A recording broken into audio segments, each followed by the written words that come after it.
Di akhir masa pemerintahan Ali bin Abi Thalib, umat Islam mulai bergejolak dan muncul menjadi 3 kekuatan politik yang dominan kala itu, yakni Syiah, Muawiyah, dan Khawarij. Keadaan ini tentunya tidak menguntungkan bagi Ali. Akibatnya posisi Ali semakin lemah, sementara posisi Muawiyah semakin kuat. Dan pada tahun 40 Hijriah atau 600 Masehi, Ali terbunuh oleh salah seorang anggota Khawarij. Muawiyah beranggapan bahwa Utsman dibunuh dengan cara yang zalim, maka kemudian terjadi peristiwa Perang Siffin yang keputusannya beralih secara tahkim melalui perwakilan Ali yaitu Abu Musa al-Asy'ari dan perwakilan Muawiyah yakni Amr bin As untuk melakukan perundingan.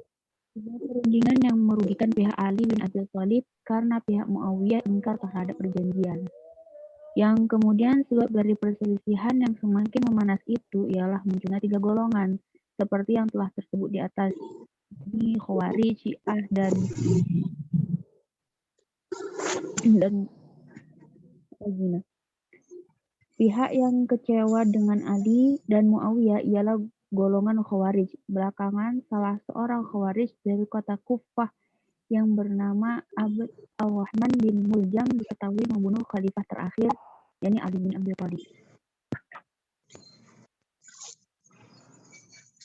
Berakhirnya kekuatan Khalifah Ali bin Abi Thalib mengakibatkan lahirnya kekuasaan yang berpola dinasti atau kerajaan yang meniru gaya-gaya kepemimpinan raja-raja Persia dan Romawi berupa peralihan kekuasaan pada anak-anaknya secara turun-menurun. Jadi setelah Khalifah Ali, semua kepemimpinan itu berubah menjadi turun-menurun keturunannya Muawiyah gitu.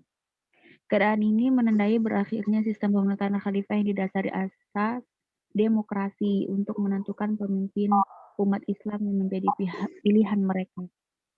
Bani Umayyah adalah sebuah nama yang diadopsi dari nama salah seorang tokoh kabilah Quraisy pada masa jahiliyah, yaitu Umayyah ibnu Abd Asyam ibnu Abd Manaf ibnu Usay al-Quraisy al-Amawi. Dinasti Umayyah dinisbatkan kepada Muawiyah ibnu Abi Sufyan ibnu Harb ibnu Umayyah ibnu Abd Asyam yang merupakan pembangunan dinasti Umayyah dan juga khalifah pertama yang memindahkan ibu kota kekuasaan Islam dari Kufah ke Damaskus. Meskipun Muawiyah tidak mendapatkan pengakuan secara resmi dari warga kota Basrah, usaha ini tidak henti-hentinya dilakukan oleh Muawiyah sampai akhirnya secara de facto dan de jure jabatan tertinggi umat Islam berada di tangan Muawiyah bin Abi Sufyan. Kekuasaan Bani Umayyah berumur kurang lebih 90 tahun, yaitu dari 661 Masehi sampai 750 Masehi. Kemudian beberapa raja pada masa dinasti Umayyah, yakni Muawiyah bin Sufyan selama dari 661 Masehi sampai 680 Masehi. Kemudian Yazid bin Muawiyah 681 Masehi sampai 683 Masehi. Muawiyah bin Yazid dari 683 Masehi sampai 684 Masehi. Marwan bin Al-Hakam dari 684 Masehi sampai 685 Masehi. Kemudian Abdul Malik bin Marwan dari 685 Masehi sampai 705 Masehi. Al-Walid bin Abdul Malik 705 Masehi sampai 715 Masehi.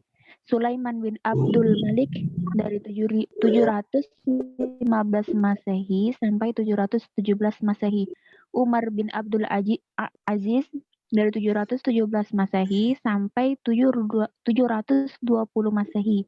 Yazid bin Abdul Malik 720 Masehi sampai 724 Masehi.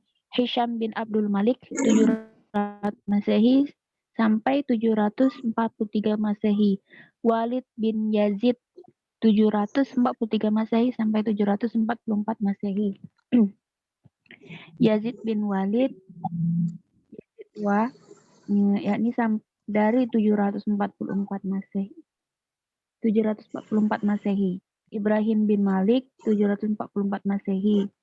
Marwan bin Muhammad 745 Masehi sampai 750 Masehi.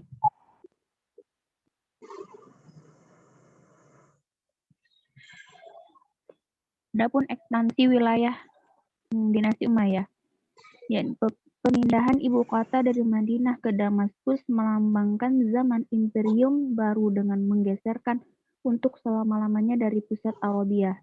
Dari kota inilah Daulat Umayyah melanjutkan ekspansi kekuasaan Islam dan mengembangkan pemerintahan sentral yang kuat, yaitu sebuah imperium Arab. Ekspansi yang terhenti pada masa Khalifah Utsman dan Ali dilanjutkan kembali oleh dinasti ini. Di zaman Muawiyah, Tunisia dapat ditaklukkan di sebelah timur. Muawiyah dapat menguasai daerah Khurasan sampai ke Sungai Oxus dan Afghanistan sampai ke Kabul. Angkatan lautnya melakukan serangan-serangan ke ibu kota Bizantium, Konstantinopel, dan Konstantinopel. Ekspansi ke timur yang dilakukan Muawiyah kemudian dilanjutkan oleh Khalifah Abd al-Malik. Ia mengirim tentara menyeberangi Sungai Oxus dan dapat berhasil menundukkan Bukhara, Khawarizm, Ferghana, dan Marghan. Tentaranya bahkan sampai ke India dan dapat menguasai Balochistan, Sind, dan daerah Punjab sampai ke Multan. Ekspansi ke barat secara besar-besaran dilanjutkan di zaman Walid ibnu Abdul Malik. Masa pemerintahan Walid adalah masa ketentraman, kemakmuran, dan ketertiban. Umat Islam merasa hidup bahagia pada masa pemerintahannya yang berjalan kurang lebih 10 tahun itu, dan tercatat suatu ekspedisi militer dari Afrika Utara menuju wilayah barat daya, benua Eropa, yaitu pada tahun 711 Masehi. Setelah Aljazair dan Maroko dapat ditaklukkan, Tariq bin Ziyad, pemimpin pasukan Islam, menyeberangi selat dan memisahkan antara Maroko dengan benua Eropa, dan mendapatkan di suatu tempat yang sekarang dikenal dengan nama Gibraltar, yakni Jabal Tariq. Tentara Spanyol dapat ditaklukkan. Dengan demikian, Spanyol menjadi sasaran ekspansi selanjutnya. Ibu kota Spanyol, Cordova, dan dengan cepat dikuasai, menyusul kota-kota lain seperti Seville, Elvira, dan Toledo yang dijadikan ibu kota Spanyol yang baru setelah jatuhnya Cordova. Baik Kak, selanjutnya materi akan dilanjutkan oleh pemateri kedua, yakni Kak Uti Wulandari.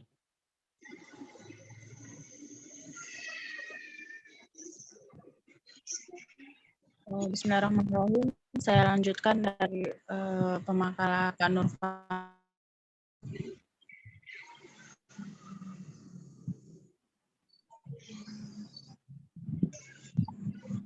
Sistem pemerintahan. Ketika memasuki masa kekuasaan Muawiyah yang menjadi awal kekuasaan Bani Umayyah, pemerintahan yang bersifat demokratis berubah menjadi monarki ridetis. Kekhalifahan Muawiyah diperoleh melalui kekerasan, diplomasi, dan tipu daya, tidak dengan pemilihan atau suara terbanyak.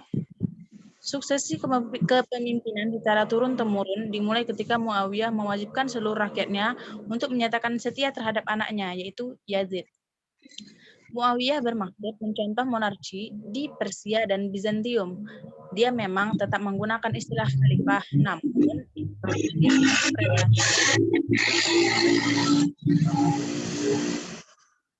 menyebutnya Khalifah Allah dalam pengertian penguasa yang diangkat oleh Allah. Selama masa pemerintahan Khulafaur Rasyidin, khalifah dipilih oleh para pemuka dan tokoh di Madinah. Kemudian dilanjutkan Arab. Tradisi diubah oleh pemerintahan pada masa dinasti Umayyah Sejak Muawiyah mengambil alih kekuasaan dari Ali, Khalifah Umayyah mengestafetkan kekuasaannya dengan cara menunjuk penggantinya dan para pemuka agama diperintahkan menyatakan sumpah setia di hadapan Khalifah. Abdul Malik mengadakan pembaruan, di antaranya ia adalah Khalifah yang pertama kali menggunakan bahasa Arab sebagai bahasa resmi negara.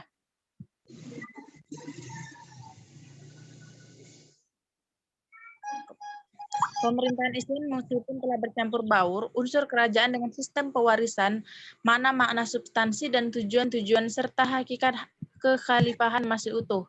Walaupun terjadi perselisihan atau bahkan perpecahan dari masa ke masa, negara Islam dengan bentuk apapun masih terus berjalan. Hukum Islam secara universal masih dilaksanakan sehingga masih memiliki kehormatan dan kekuatan. Pada masa pemerintahan Muawiyah, ada 5 diwan atau lembaga yang menopang suksesnya konsolidasi yang dilakukan, yakni Diwan Al-Jun, urusan kemiliteran,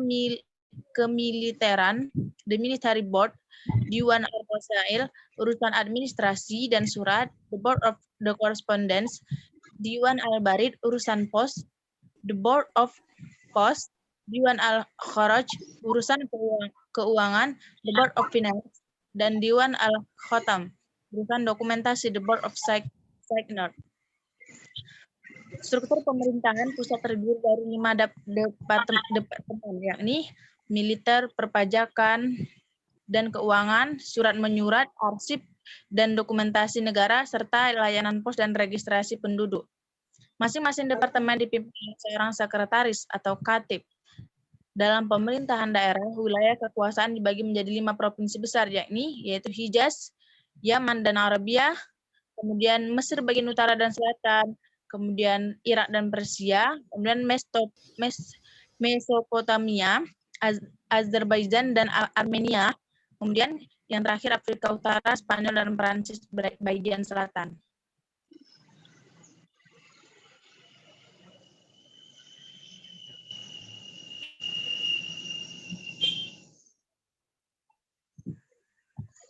Bisa dilanjutkan, Ida?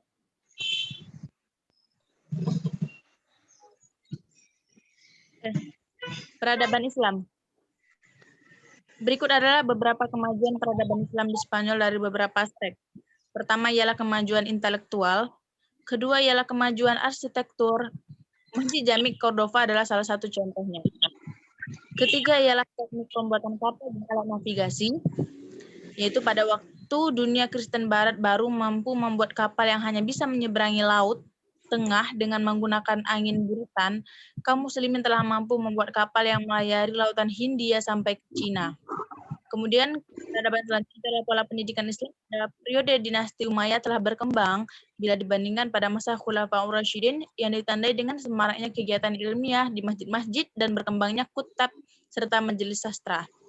Jadi tempat pendidikan pada periode dinasti Umayyah adalah yang pertama kutab, kemudian yang kedua masjid, yang ketiga majelis serta dibatan.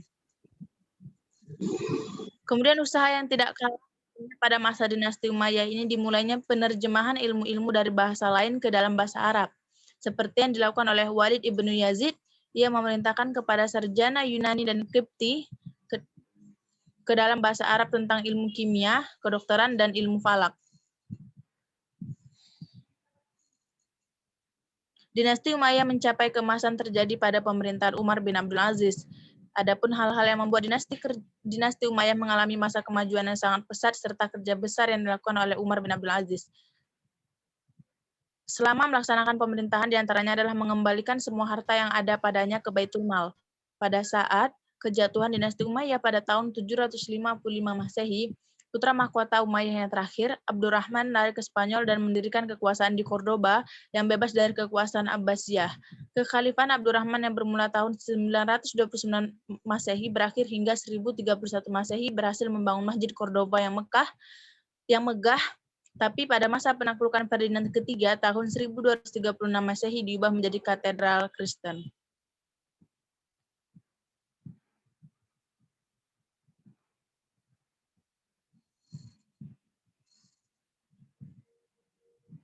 Baik, saya lanjutkan kepada moderator. Baik, terima kasih Kak Uti. Selanjutnya itu kesimpulan. Dinasti Umayyah berkuasa cukup lama, selama kurang lebih 91 tahun lamanya. Kebijakan dan perubahan yang dilakukan oleh para khalifah tersebut menjadi pelajaran penting bagi pemimpin-pemimpin Islam saat ini.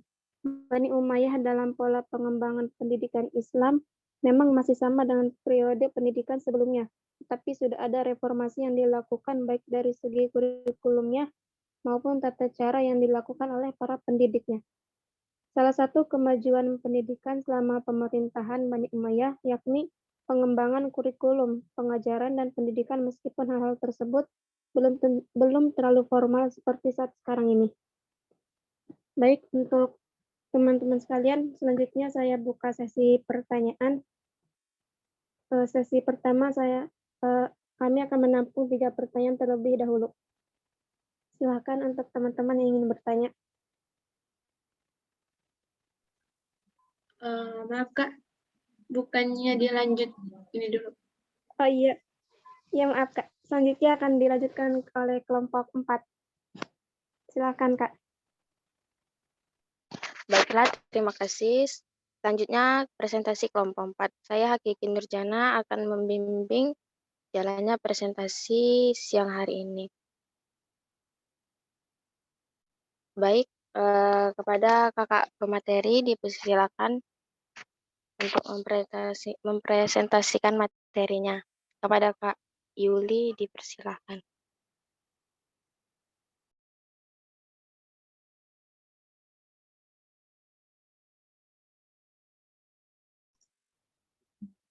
Mohon maaf Kak Kursia, silakan.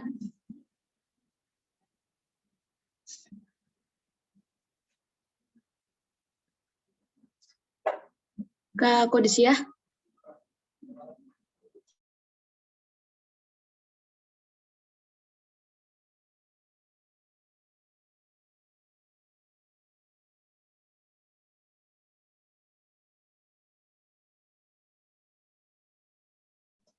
Kak Kursia. Dia keluar Kak Yuli. Baik, saya akan menjelaskan materi pada siang hari ini tentang sejarah dinasti Abbasiyah, mulai dari berdirinya, pola pemerintahan, ekspansi wilayah, dan peradaban Islam pada masa dinasti Abbasiyah. Yang pertama kita bahas sejarah singkat dinasti Abbasiyah. Nama dinasti Abbasiyah dinisbatkan dari nama paman Nabi Muhammad SAW yang bernama Abbas bin Abdul Muthalib bin Hashim. Secara nasab, para pencetus dinasti ini termasuk keturunan Nabi dari jalur Al-Abbas. Munculnya dinasti Abbasiyah dipengaruhi oleh pandangan bahwa dari segi nasab, Bani Hashim lebih pantas untuk memegang kekuasaan. Menjelang akhir Daulah Umayyah, terjadi kekacauan yang disebabkan oleh penindasan yang terus-menerus terhadap pengikut Ali dan Bani Hashim. Merendahkan kaum muslimin yang bukan bangsa Arab, sehingga mereka tidak diberi kesempatan dalam pemerintahan. Dan pelanggaran terhadap ajaran Islam dan hak-hak asasi manusia secara terang-terangan. Oleh sebab itu, Bani Hashim mencari jalan keluar dengan mendirikan segala gerakan rahasia guna menumbangkan Daulah Umayyah. Gerakan tersebut menghimpun keturunan Ali, Alawiyin, pemimpinnya Abu Salamah, keturunan Abbas atau disebut Abbasiyah, pemimpinnya Ibrahim al-Imam. Nah, Ibrahim al-Imam ini adalah pemimpin Bani Abbasiyah sebelum Abu Abbas as-Saffah yang lebih populer namanya dibanding Ibrahim al-Imam. Dan keturunan bangsa Persia, pemimpinnya Abu Muslim al-Khurasani dengan memutuskan kegiatannya di Khurasan. Kenapa disebut al-Khurasani? Karena beliau memimpin daerah Khurasan. Pada tahun 132 Hijriah atau 750 Masehi, tumbanglah Daulah Umayyah dengan terbunuhnya Marwan bin Muhammad, khalifah terakhir Bani Umayyah. hingga berdirilah Daulah Abbasiyah dengan diangkatnya Khalifah pertama Abdullah bin Muhammad atau Abu Abbas As-Soffah pada tahun 132 sampai 136 Hijriah atau 750 sampai 754 Masehi. Dasar-dasar pemerintahan Daulah Abbasiyah diletakkan dan dibangun oleh Abu Abbas As-Soffah dan Abu Ja'far Al-Mansur. Puncak keemasan dinasti ini berada pada 7 khalifah sesudahnya, sesudah Abu Abbas As-Soffah maksudnya, yaitu Al-Mahdi, mulai dari 775 sampai 785 Masehi. Al-Hadi 775 sampai 786 Masehi. Harun Ar-Rasyid 786 sampai 809 Masehi. Al-Ma'mun 813 sampai 833 Masehi. Al-Mu'tasim dari 833 sampai 842 Masehi. Al-Wathiq dari 842 sampai 847 Masehi. Dan Al-Mutawakkil dari 847 sampai 861 Masehi. Ini hanya nama-nama khalifah yang terjadi pada masa khalifah ini, terjadi masa kejayaan gitu. Sebelum wafat, Al-Abbas mengangkat saudaranya Abu Ja'far Al-Mansur sebagai penggantinya pada 754 sampai 775 Masehi. Dialah khalifah terbesar dinasti Abbasiyah yang membangun 35 orang khalifah berasal dari keturunannya. Total dan keseluruhan khalifah pada masa Abbasiyah ini ada 37. Nah, yang 35-nya ini adalah keluarga Abu Ja'far Al-Mansur. Total keseluruhan jumlah Abbasiyah kan ada 37, dan masa keemasannya dimulai antara Khalifah ketiga Al-Mahdi hingga Khalifah ke-9 Al-Wathiq yang di atas ini. Khususnya pada masa Harun Ar-Rasyid dan anaknya Al-Ma'mun, setelah itu dinasti Abbasiyah mulai mengalami kemunduran dan akhirnya runtuh. Nah, masa keemasannya ini terjadi pada dua pemerintahan Khalifah Harun Ar-Rasyid dan anaknya Al-Ma'mun. Di sini pada sejarah Islam, sejarah pemerintahan Islam itu yang paling terkenal masa keemasan atau masa kejayaan atau puncaknya dinasti Abbasiyah itu terjadi pada pemerintahan Harun Ar-Rasyid dan anaknya Al-Ma'mun. Ketika kekhalifahan Abu Ja'far Al-Mansur, Abu Muslim diperintahkan untuk menangkap kedua paman Al-Mansur, yaitu Abdullah ibnu Ali dan Salih ibnu Ali, karena mereka melakukan pemberontakan. Abu Muslim menggunakan taktik liciknya di Nisban dalam sebuah pertemuan yang diselenggarakan Abdullah. Singkat cerita, Abdullah dan Salih ditangkap dan dipenjarakan. Jadi pertamanya itu para pemimpin, para pemuka daerah kekuasaan Abbasiyah itu dipanggil oleh Abdullah, pamannya Abu Ja'far Al-Mansur ini yang pemberontak, dan Abdullah ibnu Ali dan Salih ibnu Ali ini kedua paman Abu Ja'far Al-Mansur. Nah, Abu Muslim Al-Khurasani dia dipanggil untuk menghadiri sebuah pertemuan oleh Abdullah. Nah, ternyata Abu Muslim ini dia disuruh oleh Abu Ja'far Al-Mansur untuk memenjarakan kedua pamannya ini. Dia diundang ke dalam sebuah pertemuan dengan dalih atau dengan taktik liciknya ingin membawa sebuah perdamaian.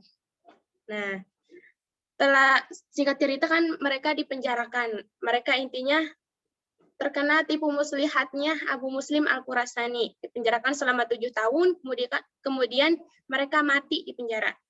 Nama Abu Muslim semakin populer karenanya.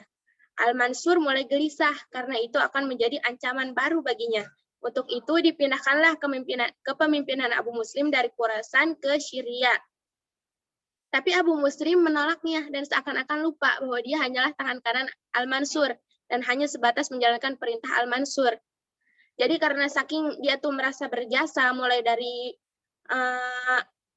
tahap propaganda sampai terang-terangan, Abu Muslim ini sangat berjasa sekali dalam pembentukan dinasti Abbasiyah. Nah, ketika dia akan dipindahkan kepemimpinannya dari Khurasan ke Syria, dia menolak dan dia lupa bahwa dia itu hanya tangan kanan atau bawahan Abu Ja'far al-Mansur. Kemudian al-Mansur mengatur siasat untuk membunuh Abu Muslim karena dia tidak terima dan sudah merasa ada ada tanda-tanda bahwa Abu Muslim itu akan memberontak dan menggeser kepemimpinan Abu Ja'far al-Mansur. Intinya akan menjadi hambatan gitu, ancaman bagi kepemimpinan Abu Ja'far al-Mansur. Maka Abu Ja'far al-Mansur ini mengatur siasat untuk membunuh Abu Muslim. Dengan semua jasa dia yang telah dia tuangkan untuk membangun dinasti Abbasiyah ini, tapi mungkin sistem politik ya, jadinya dengan keterpaksaan juga Abu Ja'far al-Mansur ini akan membunuh Abu Muslim dengan mengundangnya ke istana. Sempat ada penolakan dari Abu Muslim karena dia sudah curiga, tapi setelah dijanjikan dia itu pertama kan Abu Ja'far itu mengirim utusannya kepada Abu Muslim di Khurasan agar menghadiri panggilannya ke istana, menghadiri panggilan Abu Ja'far al-Mansur ke istananya gitu. Tapi Abu Muslim ini udah curiga, udah ada firasat-firasat bahwa dia itu akan diliciki gitu. Sempat ada penolakan dan itu bukan hanya sekali, pertama sekali, terus balik lagi kan, udah nyampe pertengahan jalan, ini dia sempat ada, yaudahlah mungkin hanya panggilan biasa saja gitu. Dia di tengah perjalanan di mana itu ya lupa. Dia masih nggak yakin juga tuh sama Abu Ja'far al-Mansur. Abu Ja'far al-Mansur ini untuk melancarkan siasatnya ini mengirim lagi utusannya, yaitu utusannya itu dari anak buahnya Abu Muslim al-Khurasani. Dipengaruhi kalau dia bisa meyakinkan Abu Muslim untuk datang ke istananya Abu Ja'far, dia akan diberikan jabatan yang tinggi di Baghdad. Baghdad kan waktu itu adalah ini ya, ibu kotanya pemerintahan Bani Abbasiyah. Nah, tapi setelah dijanjikan jabatan yang tinggi oleh khalifah, nah Abu Muslim juga dia diiming-imingi jabatan yang tinggi agar dia hadir ke istana. Dan untuk melancarkan siasatnya Abu Ja'far al-Mansur, akhirnya dia memenuhi perintah itu. Al-Mansur telah menyiapkan 4 algojo di balik tirai. Jadi dia mengatur siasat, menempatkan 4 algojo di balik tirai yang dekat duduknya Abu Muslim al-Khurasani. Dan mereka akan membunuh Abu Muslim apabila Al-Mansur menepuk tangan. Kodenya itu tepuk tangannya Abu Ja'far al-Mansur.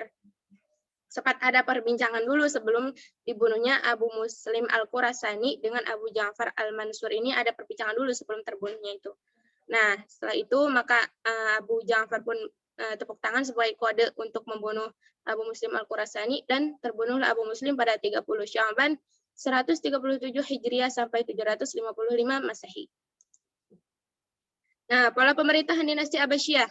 Sistem pemerintahannya, khalifah memegang penuh kekuasaan dengan berpegang teguh pada hukum Allah. Dalam artian, rakyat tidak diberikan kesempatan. Jadi, landasannya itu Al-Quran dan Sunnah ya. Dalam artian, rakyat tidak diberikan kesempatan dalam mengatur masalah kenegaraan. Pemerintahan ini disebut teokrasi. Sangat berbeda dengan pemerintahan pada masa sahabat, yang memilih khalifah berdasarkan musyawarah kaum muslimin, dipilih oleh rakyat.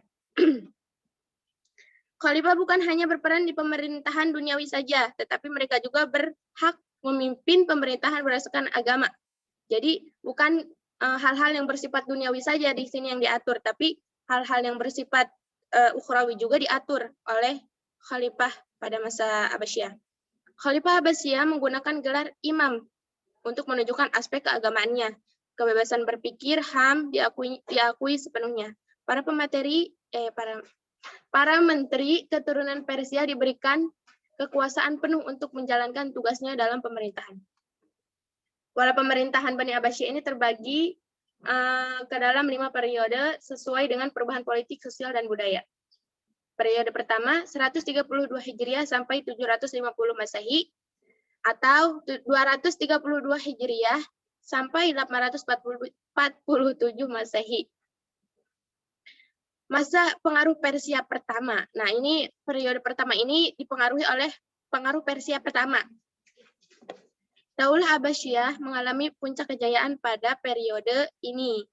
periode pertama ini. Nah, periode kedua 232 Hijriah sampai 847 Masehi atau 334 Hijriah sampai 945 Masehi.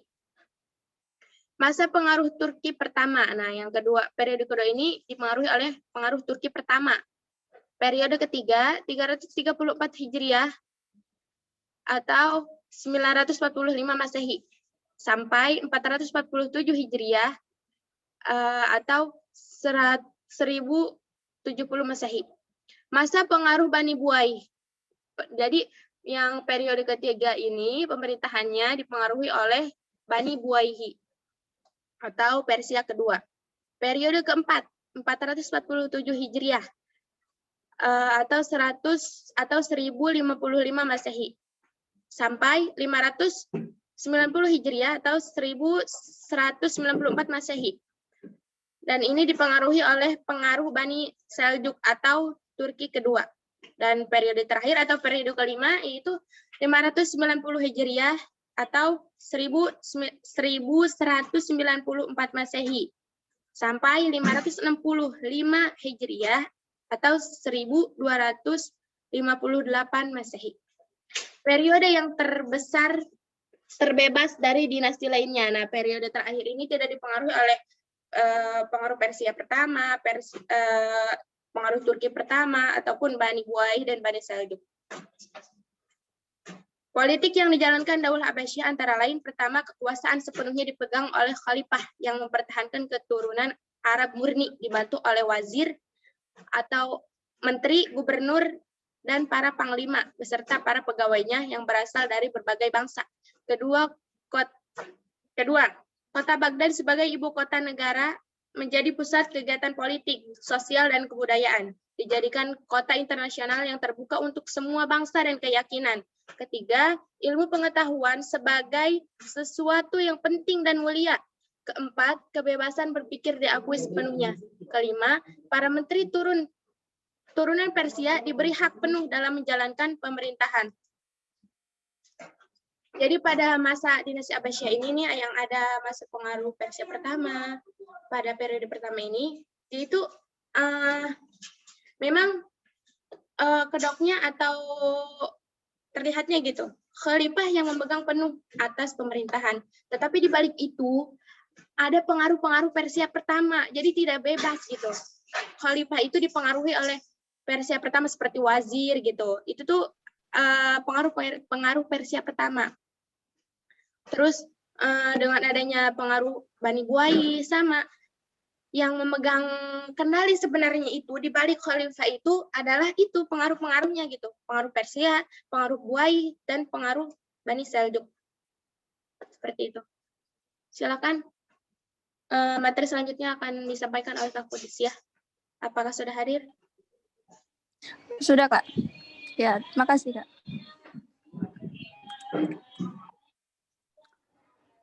Perluasan wilayah pada masa dinasti Abbasiyah.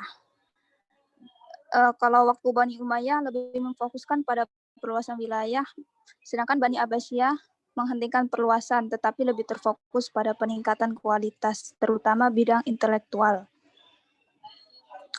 Khalifah Al-Mansur berusaha menaklukkan kembali daerah-daerah yang sebelumnya memisahkan dari pemerintahan pusat dan memantapkan keamanan di daerah perbatasan. Usahanya adalah merebut benteng-benteng di Asia, kota Malatya, wilayah Kapadosia, dan Sisilia pada tahun 706 sampai 758 Masehi. Ke arah utara, bala tentaranya melintasi Gunung Taurus dan mendekati Selat Bosporus. Kemudian berdamai dengan Kaisar Konstantin VII dan selama gencatan senjata Bizantium membayar upeti tahunan. Bala tentara berhadapan dengan pasukan Turki Khazar di Kaukasus, Dailami di Laut Kaspia, Turki di bagian lain Oksus dan India. Peradaban Islam pada masa dinasti Abbasiyah. Jarji Zaidan melukiskan Daulah Abbasiyah dalam bukunya bahwa pada zaman Abbasiyah, kedaulatan kaum muslimin telah mencapai puncak kemuliaan, baik kekayaan, kemajuan, maupun kekuasaan. Juga lahir berbagai ilmu Islam dan telah diterjemah berbagai ilmu penting ke dalam bahasa Arab. Istana para khalifah menjadi medannya para penyair, para bujangga, dan para ulama, dan para sarjana. Daulah Abbasiyah mempunyai kedaulatan atas dunia Islam pada saat Eropa sedang tenggelam dalam kebodohan. Pada saat itu, Timur sedang dalam periode kebangkitan pemikiran di mana Islam datang memberikan semangat. Maka bangkitlah Persia, Turki, Hindia, bahkan penduduk Cina dan Jepang turut bangkit kebudayaannya di masa Daulah Abbasiyah. Adapun prestasi yang dicapai pada masa dinasti Abbasiyah adalah dalam bidang ilmu agama dikatakan sangat fantastik. Selain penerjemahan buku, berkembang juga ilmu-ilmu keislaman, sosial, dan sains. Di bidang ilmu agama, sejak tahun 143 Hijriah, para ulama menyusun buku yang sistematis baik di bidang ilmu tafsir, hadis, maupun fikih. Dalam ilmu fikih lahir 4 corak madhab. Yang pertama madhab Hanafi, dengan nama asli Imam Abu Hanifah, wafat 150 Hijriah. Yang kedua madhab Asy-Syafi'i, dengan nama asli Imam Muhammad Idris Asy-Syafi'i, wafat tahun 204 Hijriah. Yang ketiga madhab Maliki, dengan nama asli Malik bin Anas bin Malik bin Amir. Dan yang keempat madhab Hambali, wafat tahun 241 Hijriah. Di bidang teknologi lahir aliran Mu'tazilah yang saat itu menjadi aliran resmi kerajaan. Aliran lain Ahlus Sunnah wal Jamaah, Abu Hasan al-Asy'ari dan Abu Mansur al-Maturidi. Bidang hadis ditemukan usaha-usaha penelusuran dan penghimpunan hadis yang berpusat di Mekah, Basrah, Kufah, dan lain-lain. Pada abad ketiga, penulisan hadis dibedakan antara sahih dan dhaif yang dilakukan oleh Al-Bukhari, Muslim, Ibnu Majah, Abu Daud, At-Tirmidzi, dan An-Nasa'i. Ilmu tafsir terpisah dari ilmu hadis, mulai dibukukan dari Al-Fatihah An-Nas oleh Yahya bin Ziyad Ad-Dailami, atau disebut Al-Fara. Prestasi dalam penaklukan bidang ilmu menjadi usaha besar-besaran pada masa Abbasiyah.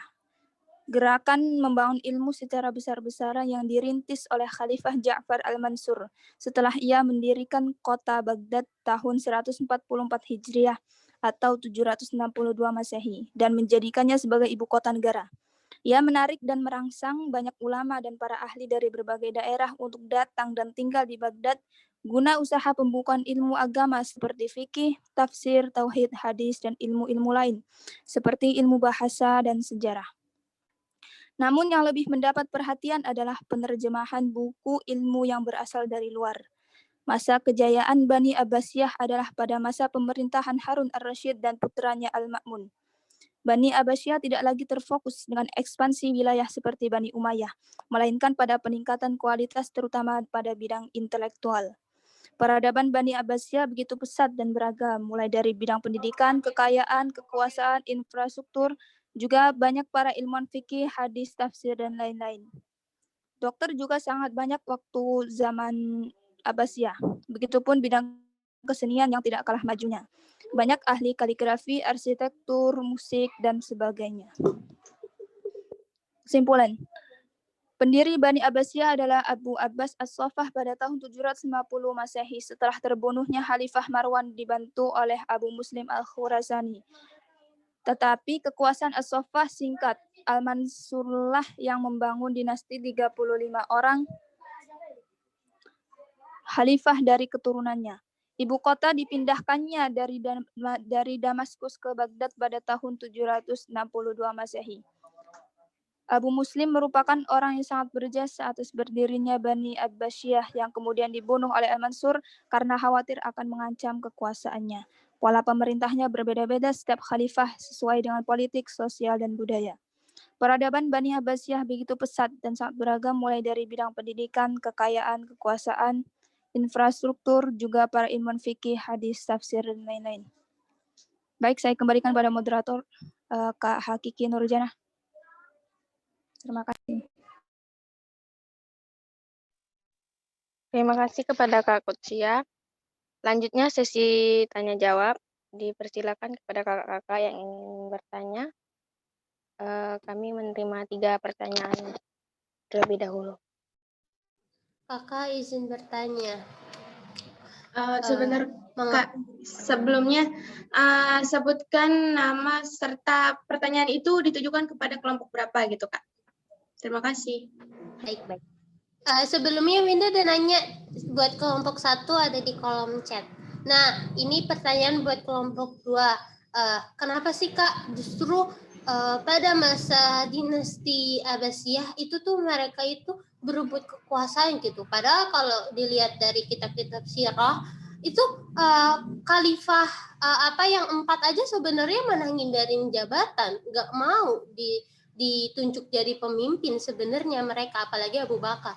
Tapi ini kenapa mana berebut kekuasaan ya? Apa mereka itu pengen dunia atau gimana gitu, Kak? Terima kasih.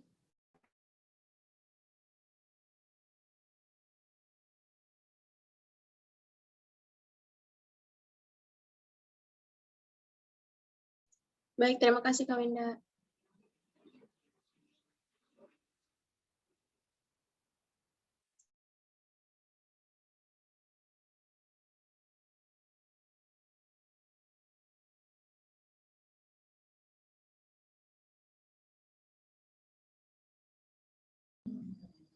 Kak, saya izin bertanya. Saya Salsabila Khairunisa, izin pada kelompok 3. Jadi Kak, apa sih faktor penyebab keturunan Bani Umayyah itu ditumpas habis?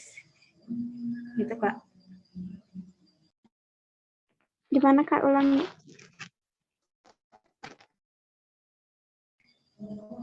Faktor penyebab keturunan Bani Umayyah itu ditumpas habis gitu Kak.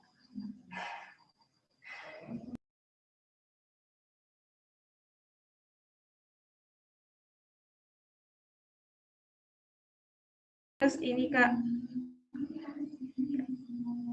Rialin, satu lagi. Iya, silakan. Hubungan antara dinasti Umayyah dengan perkembangan Asia Barat Daya pada zaman pertengahan, Kak. Hubungannya apa gitu?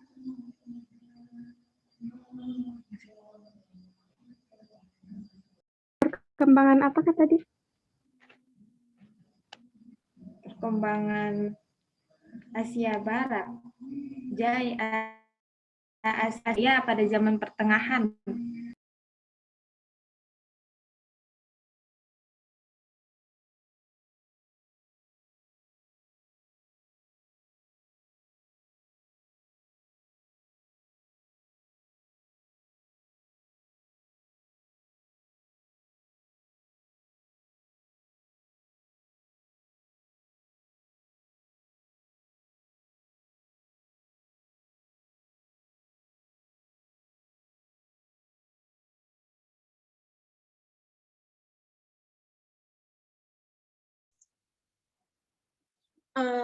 Kak Winda, saya akan mencoba menjawab pertanyaan dari kakak ya, dari Kak Winda. Kenapa pada masa dinasti Abbasiyah itu para khalifah berebut kekuasaan, mulai dari terbentuknya saja kan ya, itu hasil dari bukannya perdamaian gitu, tapi Abu Abbas As-Saffah dengan membunuh Marwan sebagai khalifah terakhir Bani Umayyah dalam perang Zab itu. Dan juga dia secara sepihak mendeklarasikan dirinya sebagai khalifah dinasti Abbasiyah gitu ya, dengan gelar As-Saffah. Iya, karena pertama itu kenapa mereka berkeinginan merebut kekuasaan itu dari Umayyah kan ya, dari dinasti Umayyah, dari Khalifah Marwan untuk berdirinya dinasti Abbasiyah gitu. Yang pertamanya dipelopori oleh Ibrahim Al-Imam dan seterusnya oleh Abu Abbas As-Saffah yang lebih kita kenal. Itu karena yang pertama itu faktornya itu dinasti Abbasiyah itu merasa bahwa keturunan Hashim itu kan nasabnya nyambung ke Nabi Muhammad, itu mereka tuh merasa lebih berhak daripada dinasti Umayyah yang bukan keturunan Bani Hashim. Dan juga ada pun yang seperti Abu Ja'far al-Mansur yang khalifah setelah Abu Abbas as-Saffah, yaitu mungkin hubud dunianya itu lebih mengedepankan hubud dunia daripada mencintai akhirat gitu ya Kak. Karena kalau misalkan pada masa itu tuh sepertinya Abu Ja'far itu ingin Baghdad, kan beliau ya yang memindahkan ibu kota dari Damaskus ke Baghdad. Pas pemerintahan Bani Umayyah sampai Abu Abbas as-Saffah itu ibu kotanya masih Damaskus dan dipindahkan oleh Abu Ja'far al-Mansur ke Baghdad. Dan itu juga keinginan besar Abu Ja'far al-Mansur itu emang sih terlihat dari khalifah setelahnya yang 35 khalifah itu merupakan keluarganya. Dan memang itu didasari oleh Abu Ja'far yang ingin sepenuhnya menguasai daulah Abbasiyah atau pemerintahan Abbasiyah, pemerintahan Islam pada masa itu oleh keluarganya gitu, oleh Abu Ja'far al-Mansur dan keluarganya gitu. Begitupun khalifah-khalifah setelahnya, tapi setahu saya setelah itu tidak ada lagi namanya pertumpahan darah atau pelengseran kekuasaan dengan cara membunuh. Setelah Abu Muslim al-Khurasani itu dibunuh oleh Abu Ja'far al-Mansur yang merasa terancam kekuasaannya pada masa itu gitu. Kak Winda, gimana? Kak, berarti punten tadi mau ngomong apa? Berarti Abu Ja'far teh jahat ya Kak. Terus yang kedua nih. Nah, kan kalau kayak Utsman aja ya, Utsman itu milih keluarganya jadi apa ya? Jadi menduduki kursi-kursi pemerintahan itu karena emang mereka itu independen. Karena emang mereka itu emang basically itu apa ya? Paham ke situ, ahli di situ. Jadi dimasukin sama Utsman. Nah, kalau yang ini keluarganya Abu Ja'far itu emang karena Abu Ja'farnya mau masukin keluarganya atau mungkin karena emang sependapat kayak Utsman gitu loh. Oh, keluargaku nih jago nih semua nih gini. Jadi aku masukin ke kursi pemerintah gitu atau gimana? Terima kasih. Ya, sebelumnya saya agak kurang sependapat sih. Kalau pas masa Utsman itu bukan merasa dia basically emang jago atau bisa dalam bidang kepemerintahan gitu. Tapi berdasarkan tekanan atau keinginan keluarganya yang menekan Utsman bin Affan itu untuk mengangkat pemerintah atau untuk mengangkat pejabat dari nasab kekeluargaan gitu, dari keluarganya Utsman sendiri. Makanya dari itu rakyat ataupun pemuka-pemuka agama yang lain itu kurang setuju kenapa Utsman mengangkat pejabat yang pada masa pemerintahannya itu dari keluarganya saja. Bahkan kan ada yang kurang kompeten gitu dalam menjalankan pemerintahannya.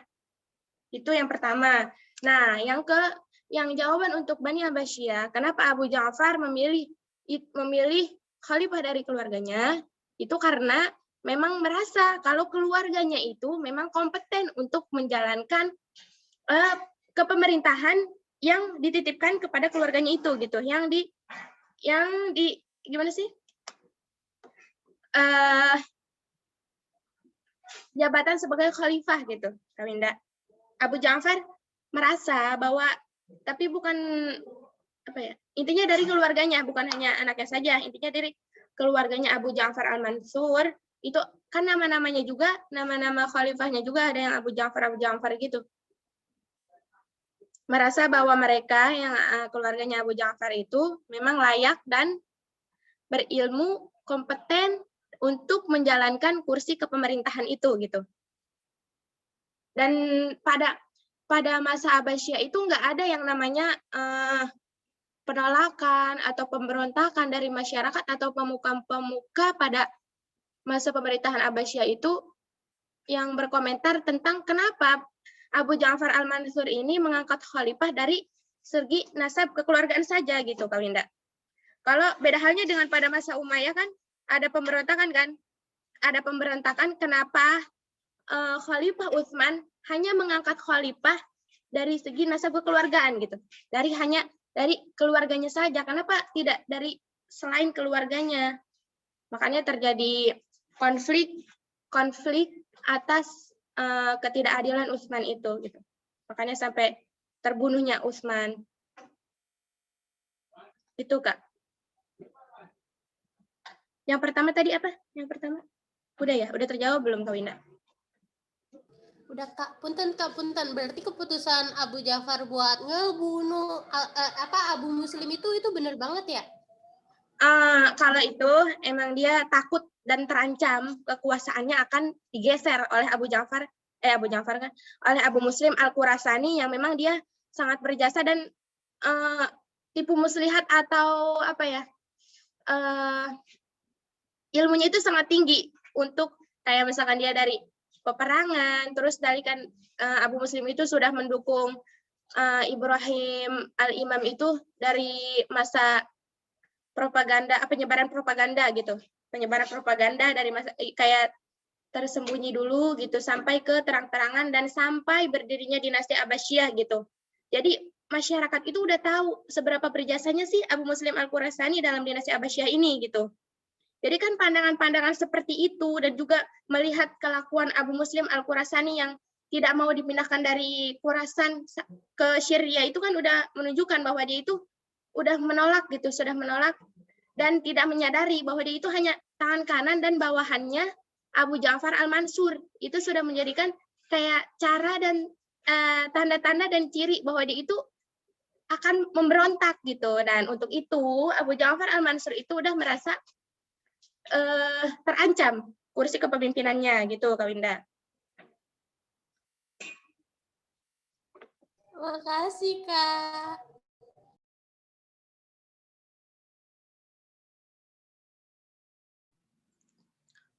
Kak, saya izin menjawab pertanyaan Kak Winda. Apa tadi pertanyaannya? Sebentar ya.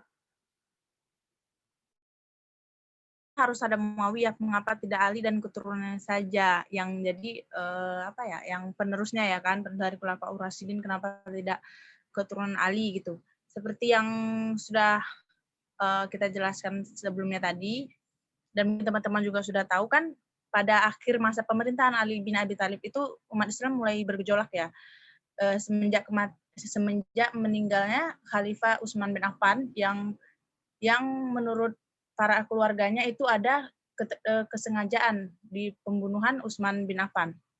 Jadi pada masa itu kekuatan politik yang paling kuat pada saat itu ada Syiah, yang Syiah ini adalah pengikutnya Ali, kemudian Muawiyah yang merasa bahwa pembunuhan Utsman bin Affan ini masih karena apa gitu. Kemudian Khawarij yang tidak berpihak pada Syiah maupun Muawiyah. Kemudian yang seperti kita ketahui juga akhirnya tunggu sebentar ya.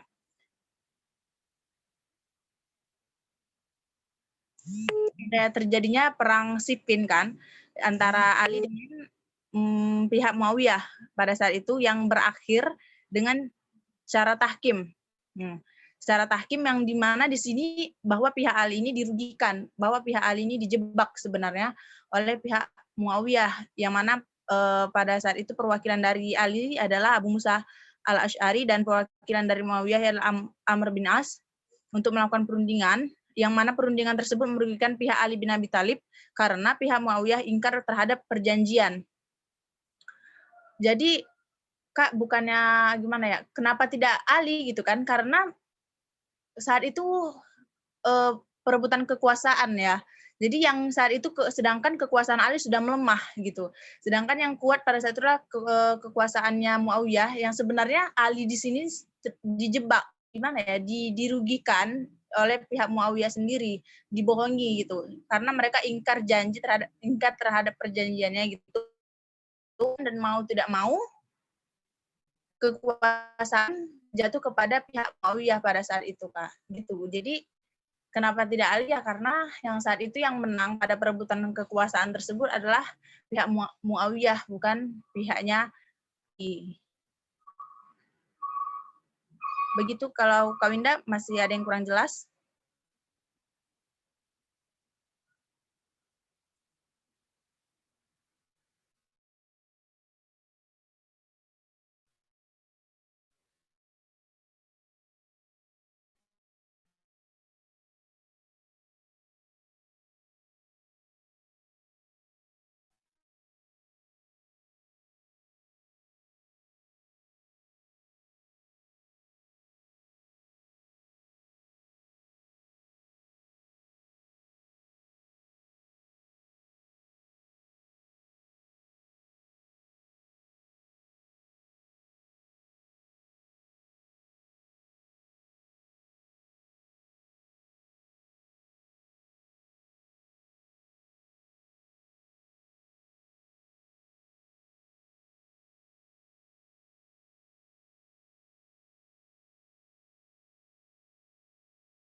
Mohon maaf, apakah masih ada yang mau bertanya untuk kelompok 4?